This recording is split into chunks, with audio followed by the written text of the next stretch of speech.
Udah siap untuk mengikuti pembelajaran kita pada siang hari ini? Sudah. Oke, baiklah, sebelum itu Ibu akan mengambil absen terlebih dahulu ya. Iya, Bu.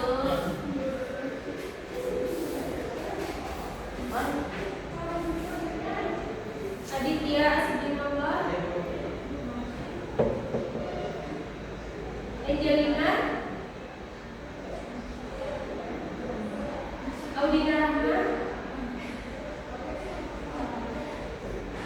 Dinda Ramadhani, Minggu. Elisa Puspita, Farah Muhammadani, Fatur Pratama, Minggu. Hikmatul Aulia Saja kok. Mutia Safana Namaini, Sofia Dinda, Sofia, Dina Ashwafa Putri, Viola Putri Anissa, Wida Fitriyanti. Oke, hanya satu orang yang nggak masuk pada siang hari ini ya.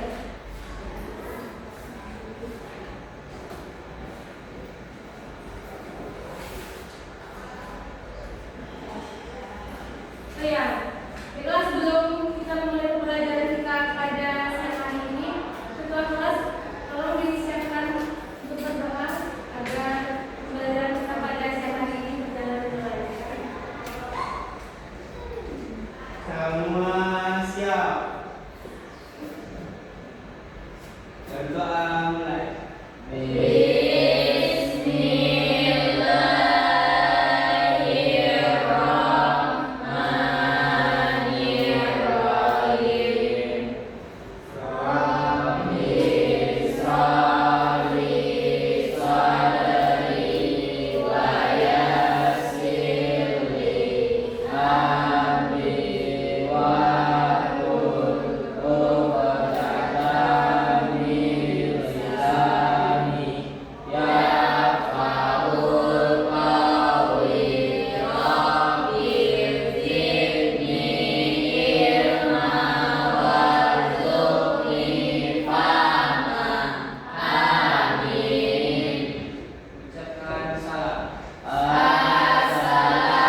Dan bisa jadi lakukan dasar-dasar ilmu ekonomi sebenarnya diterapkan setiap hari pas kita dihadapi kesulitan.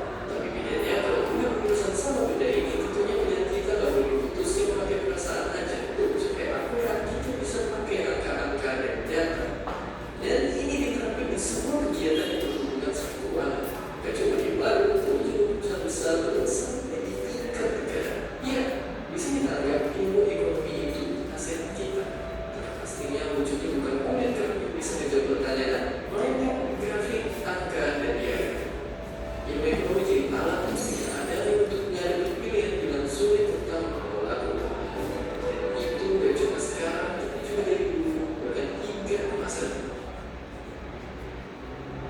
Dulu kala bahkan ketika uang belum ada, ekonomi lah yang dijaga. Maju selangkah dari sistem barter, orang-orang musuh, tapi yang biasa dikirim harta mereka di kuil supaya aman dan sebagai gantinya dapat surat jaminan tanpa titipan. Surat inilah yang kemudian saling dipertukarkan orang-orang dan setiap waktu pun jadi layaknya alat tukar sendiri. Alat tukar resmi pertama yang dicatat sejarah muncul di daerah yang Babilonia, tapi bentuknya bukan uang, tapi logam perak. Dan kami belajar kita mesti diimbang dan bukan perak yang dulu. Barulah di tanah perak India, uang dalam bentuk koin pertama populer. Dan jika kita nggak perlu lagi imbang-imbang berat logam atau bingung pasti apa kalau perak itu murni atau logam. Sistem ini lanjutnya kemudian dipakai Yunani dan Romawi. Lalu uang yang kita kenal sekarang ada wajah-wajah para pahlawan. Itu semua bukan raja yang satu ini yang memaksa semua orang menerima dipakainya uang tersebut. Karena kalau ada yang menolak, itu soal kaya diperdagangkan sama raja. Sang raja lalu berhenti, tapi caranya bukan. Tarik besar bikin persebaran ekonomi keluar. Itu mulai kerajaan Jaya akan punya pasukan tetap yang digaji dengan garam atau bersama pilihan salary. Bahkan semakin besar pengaruh Romawi kuno dalam ekonomi, uang mereka masih digunakan bahkan sampai berabad-abad setelah kerajaan yang berdiri. Kemudian kita sampai di abad tengah di kota Florence. Ada keluarga bankir yang jadi raksasa di dunia uang, keluarga The Medici berhasil menguasai kekuatan ekonomi berarti punya kekuatan politik. Keturunan keluarga ini kemudian berubah ke negara-negara yang mengalami timur mereka ke sana. Mereka juga jadi membuat begitu Inggris dan Belanda bisa jadi penguasai satu dua. Orang-orang di ekonomi di sana didengar suaranya dan menjadi penasihat para raja. Saking harumnya mereka menjadi cikal bakal sistem MPR dan DPR yang sekarang diterapkan di banyak negara di seluruh dunia. Ya, bahkan politik pun dimulai dari ekonomi. Dan artinya di dunia modern, pemahaman ekonomi modern yang terkenal utamanya datang dari sosok bernama Adam Smith. Adam Smith itu tahun 1700-an itu dengan bukunya Way of Life, intinya adalah ingin menjelaskan bahwa itu menjelaskan tentang fenomena pasar. Nah, di dalam ilmu ekonomi, mekanisme pasar adalah mekanisme yang dianggap terbaik untuk mengambil keputusan. Artinya kalau misalnya dengan sistem yang komunis, itu kan kita harus hitung berapa orang yang butuh baju, terus nanti negara akan bikin baju, nanti akan distribusikan. Tapi kan harus hitung. Nah, dengan sistem pasar ini, orang itu nggak perlu seperti itu. Artinya orang yang mau produksi baju, produksi aja. Orang yang bikin baju, ya akan ini akan terproduksi pasar. Nanti harga hitungannya sebenarnya dianggap invisible hand. Harga itu bisa mempertemukan antara penjual sama pembeli.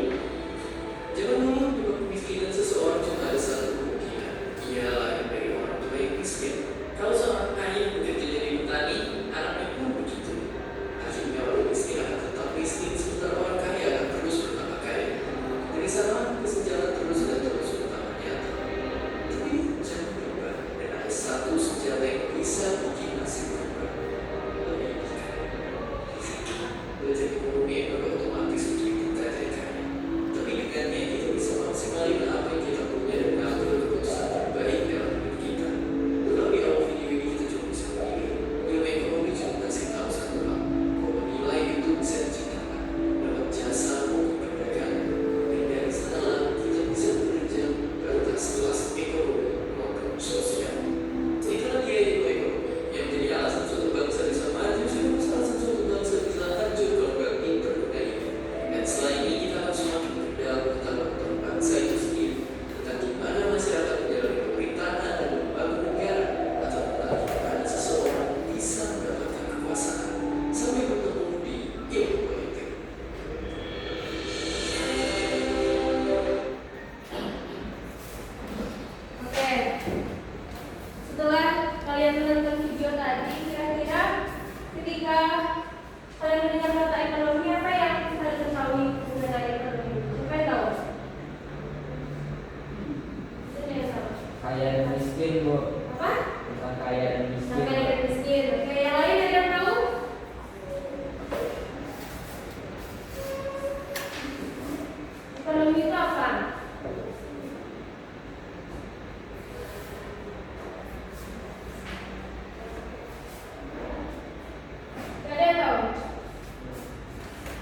tergantung individu dan perusahaan dalam membuat keputusan ekonomi seperti produksi, konsumsi, dan harga.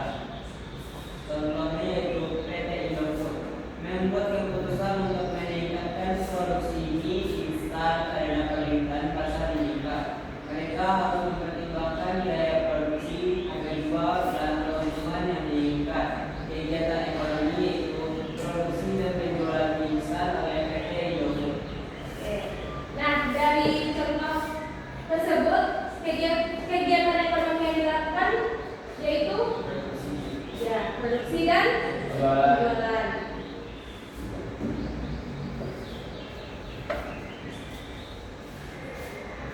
Nah, yang kedua itu ada ilmu ekonomi makro. Siapa yang mau lihatkan? Ilmu ekonomi makro, studi tentang ekonomi secara keseluruhan seperti inflasi, pertumbuhan ekonomi, dan kebijakan moneter.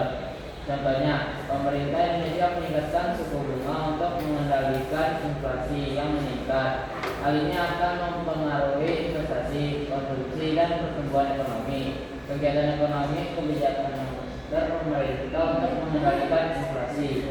Oke.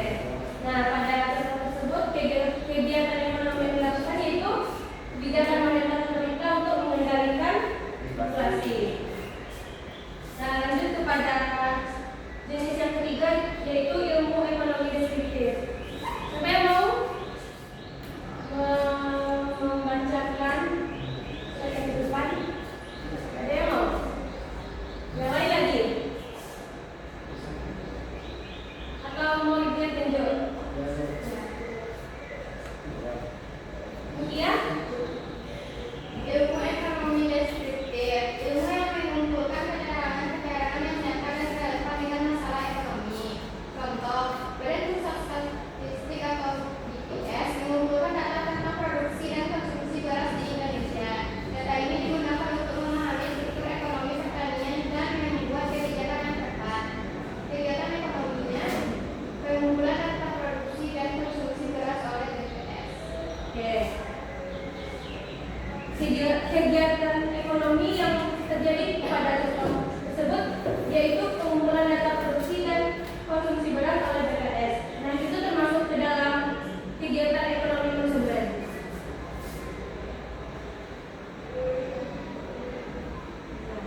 Jenis yang keempat yaitu ilmu ekonomi terapan. Terakhir, siapa yang mau membacakan? Farel?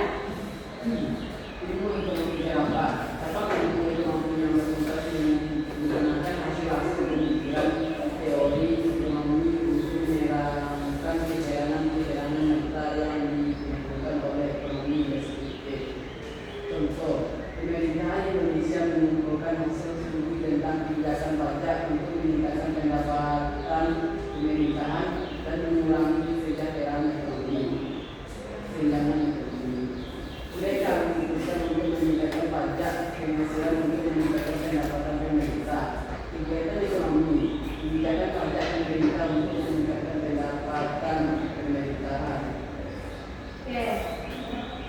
Kegiatan ekonomi yang ada pada contoh tersebut yaitu kegiatan pajak pemerintah untuk meningkatkan pendapatan pemerintah.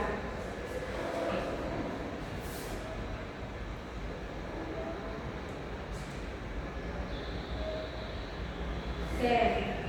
Karena materinya sudah kita bahas semua, kira-kira dari penjelasan tadi ada yang mau bertanya? Gak ada yang mau bertanya? Ada, Bu. Oke. Ibu, ada.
Waktu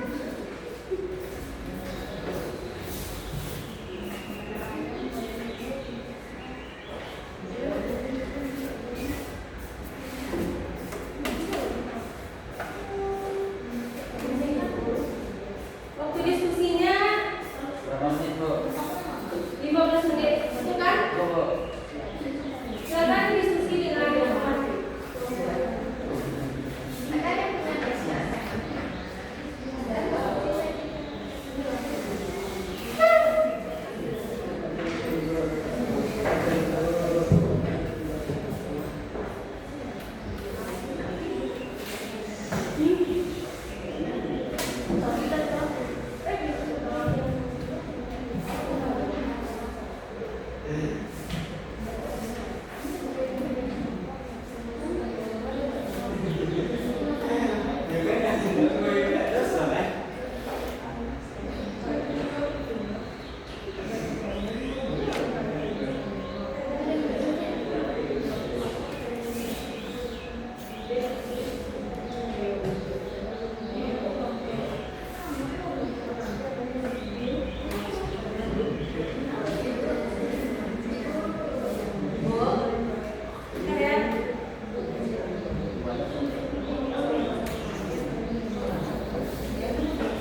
di mana letak masalah kelangkaan dalam studi kasus Siti? Jawabannya yaitu masalah kelangkaan Siti terletak pada keterbatasan dana operasional dan keterbatasan sumber daya gas LPG yang harganya kini lebih mahal.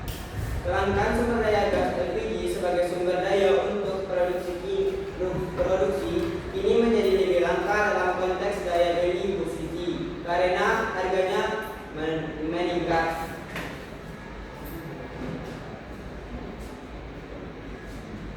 Karena menghadapi kelangkaan, Bu Siti harus membuat pilihan ekonomi. Apakah ia harus menambah atau kualitas makanan atau menaikkan harga jual? Hal ini sesuai dengan definisi ilmu ekonomi, yaitu usaha manusia dalam memenuhi kebutuhannya yang tidak terbatas dengan sumber daya yang terbatas atau langka. Baiklah, apakah ada pertanyaan? Ada untuk kelompok 1. Selain mencari keuntungan, bisakah kelompok 1 memberikan satu contoh nyata lain dari kebutuhan tak terbatas yang mungkin selalu diinginkan Bu Siti untuk keluarganya? Baik, terima kasih atas pertanyaan. Ya, kelompok 1 silakan diskusikan jawabannya.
Baik, kami akan menjawab pertanyaan dari kelompok 2, yaitu jawabannya yaitu pertanyaannya yaitu selain mencari keuntungan, bisakah kelompok 1 memberikan satu contoh nyata lain dari kebutuhan terbatas yang mungkin selalu diinginkan Bu Siti untuk keluarganya?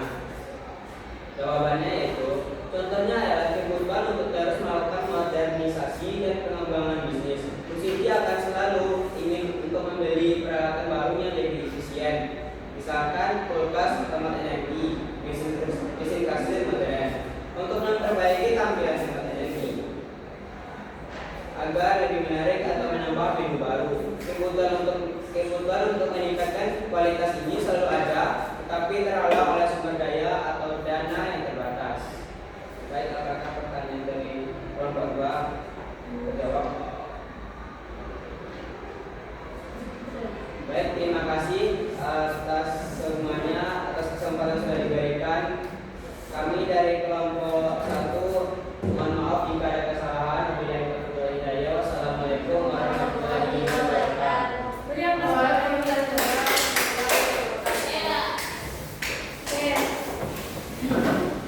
Selanjutnya, kelompok siapa yang mau tampil terlebih dahulu?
Bu Siti ingin tetap mendapatkan keuntungan maksimal dan semua pelanggan atau kebutuhan tak terbatas tetap bisa dinikmati makanannya dengan harga terjangkau.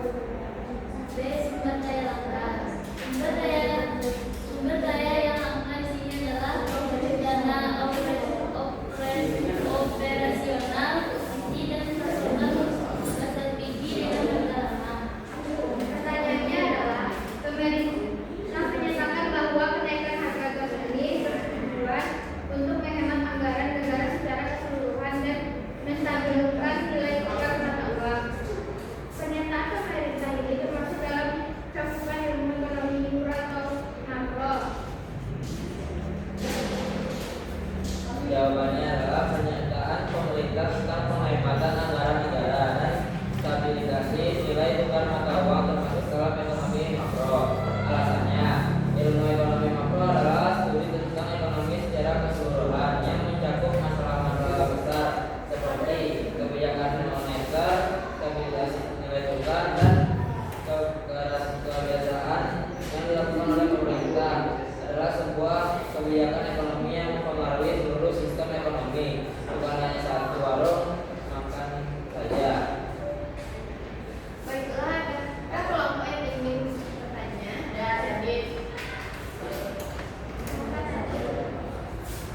Silakan. Baik, saya akan bertanya. Oke, Bapak. Baik, saya dari kelompok 1 akan bertanya.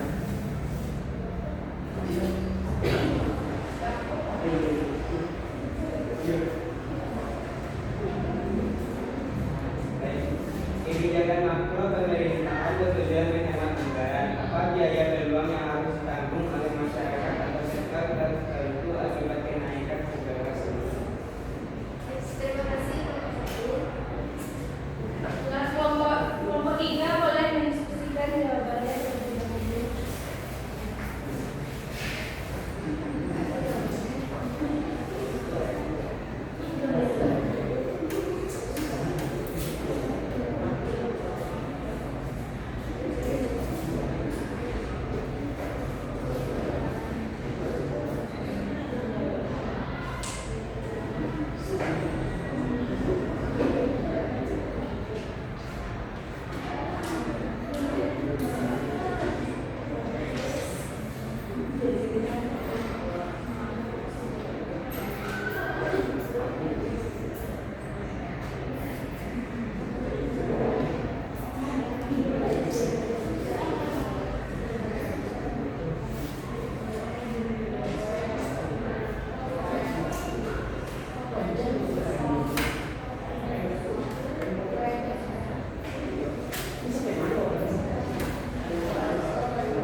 Pertanyaannya yang kedua, jika Bu Siti memutuskan untuk dinaikkan harga jual makanannya sebesar 10% agar keuntungannya stabil, keputusan ini termasuk dalam cakupan ilmu ekonomi mikro atau ilmu ekonomi makro? Jelaskan. Jawabannya adalah keputusan Bu Siti untuk menaikkan harga jual makanan sebesar 10% termasuk dalam ilmu ekonomi mikro. Alasannya ilmu ekonomi mikro adalah studi tentang perilaku individu dan perusahaan dalam membuat keputusan ekonomi seperti konsumsi dan harga. Keputusan ini hanya melibatkan unit ekonomi kecil, yaitu Bu Siti sebagai produsen, dan bagaimana ia menentukan harga dan produksi jualnya. Baiklah, apakah ada yang ingin bertanya?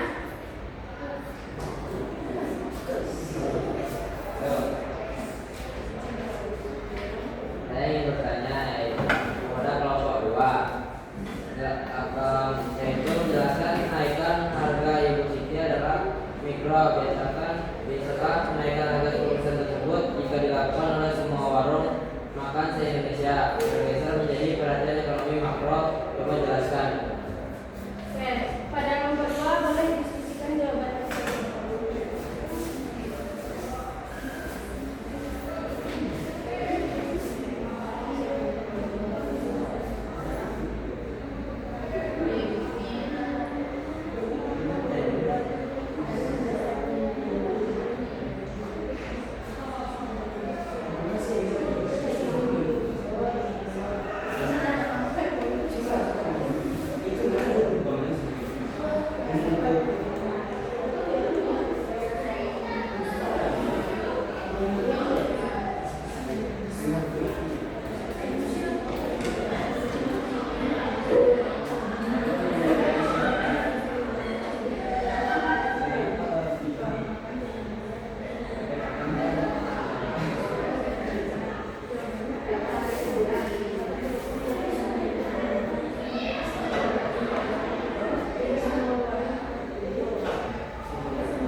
Secara nasional, yang kemudian memicu masalah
lahir